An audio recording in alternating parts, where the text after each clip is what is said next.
主席，有好幾個問題咧，都係關於碼頭嘅。咁我整理一下，係關於呢個 proposed transaction 呢個建議中嘅交易。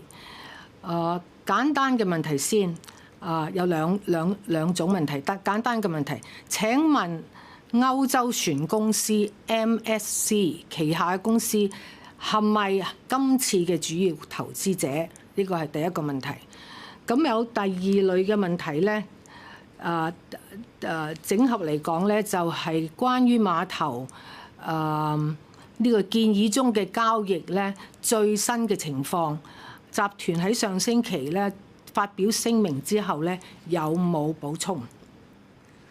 本來碼頭嘅問題應該由 Mr. Frank Sixt 答嘅，但係股東用中文問，或者 Edith 容易啲，我麻煩阿 Dominic 幫手答呢個問題好唔好？但係 Edith 或者兩個問題咪一個一個問，一個一個答容易啲咁多，或者你重複第一個問題咁啊，Dominic 答一個一個，唔係兩個好難答。好，第一個問題咧就係話：請問歐洲船公司 MSC 係唔係今次呢個交易嘅主要投資者？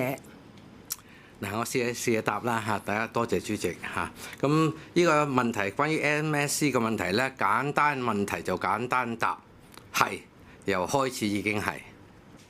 好，主席另外一類問題咧就係關於係呢個建議中嘅交易咧最新嘅情況。集團喺上個星期咧就係發表個聲明嘅，咁之後有冇補充？嗱，呢個都我試試答啦嚇。至於股東問到建議中嘅交易proposed transaction， 我想喺呢度咧強調一下，建議中嘅交易實在係需要經過好多嘅審查，而我哋長和一定會全力配合。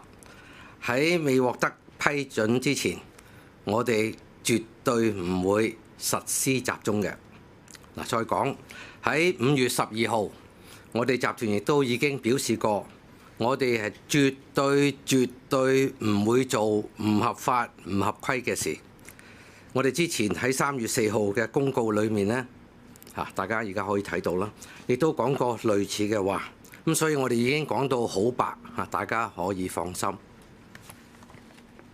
好。Thank you.